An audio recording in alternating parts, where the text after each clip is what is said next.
Hello everyone, welcome back to the Git and GitHub Zero to Hero series. This is the day 4. In today's video, we are going to create a GitHub account. Also, we will go through the interface overview and we will discuss about like what is a repository, right? Okay, first let's start with the GitHub account creation. To create a GitHub account, you must have a valid email address. That is more than enough. It can be a Gmail, Yahoo, or whatever, doesn't matter. Okay. To create this GitHub account, first we have to navigate to github.com website. There is the github.com. And then here you can see on the top right corner, there is a button sign up. Or here also you can enter your what we call that email and you can click on sign up for GitHub. But let's go with the actual process of sign up. Click here. This is the page which you will get. So now I'm going to feel like how you can create. Let us say if you want to create a Gmail account, right? So like how you create the same way. There is nothing difference. Let me use my other email address because with my regular email already I have a GitHub account, so I can't create or I can't recreate a new account with the same email address. Let me use my alternate email address. So you need to enter the password.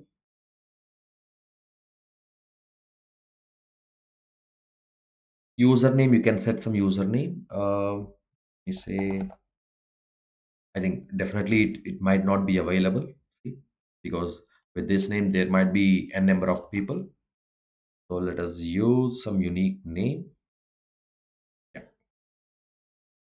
even this is not available.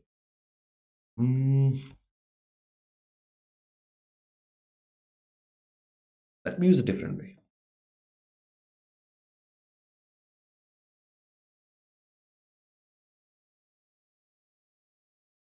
Okay, sorry, it doesn't support the dots. Let me use my full name. I hope it exists. Definitely this exists. Yeah, this is my username. Set your username. It should be unique. Your country of region.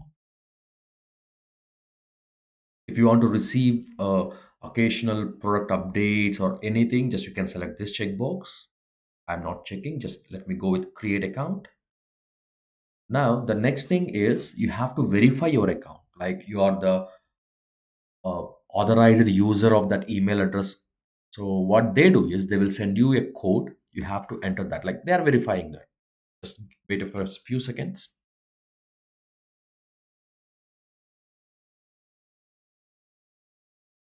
So verification complete. Now you receive a code on your provided email address. Let me go to my email. So your GitHub launch code, let me enter this code and then click on continue. Your account was created successfully. Please sign in to continue. You can use the username or you can use the email address. Let me use my email address,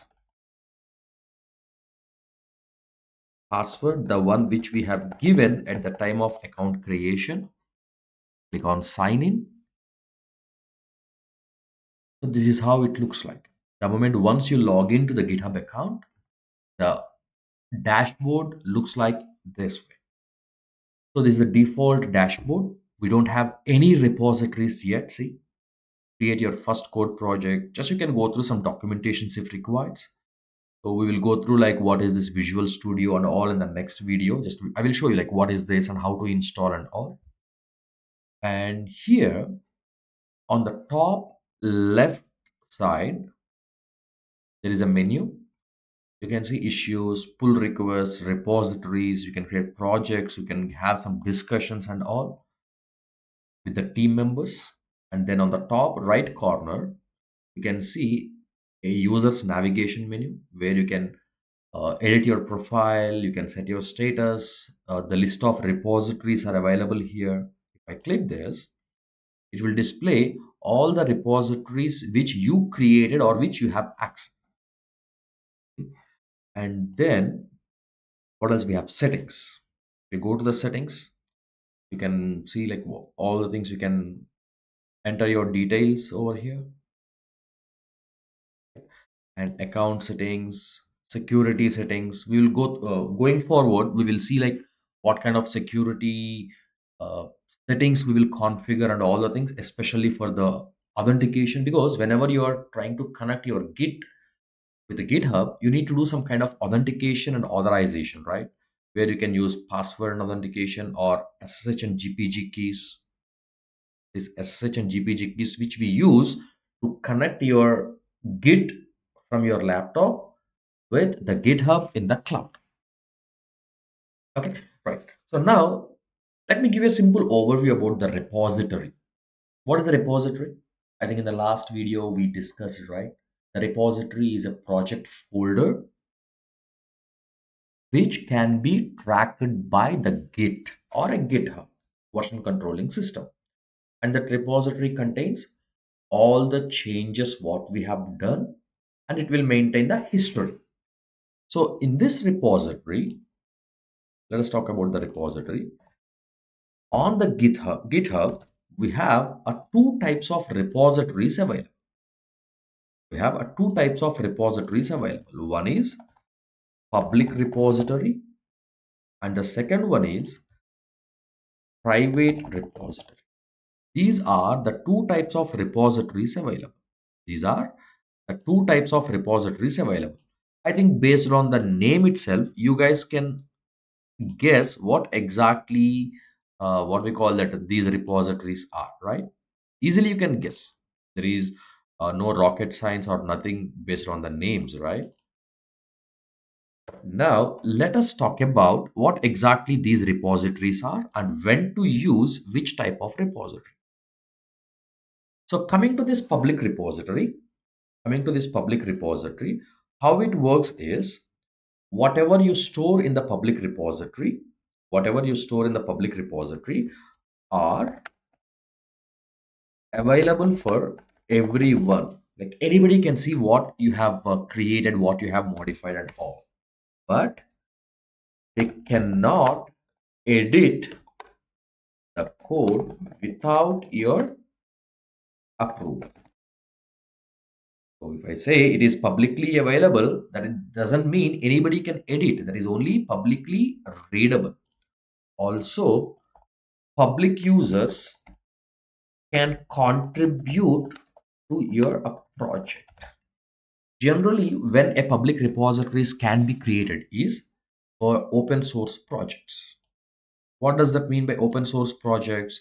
Open source projects, I mean, the multiple developers will work on the open source projects and they do some kind of development and they can submit their uh, development and all the things so that you can review it and you can approve and you can include those features in your project. So coming to the private repositories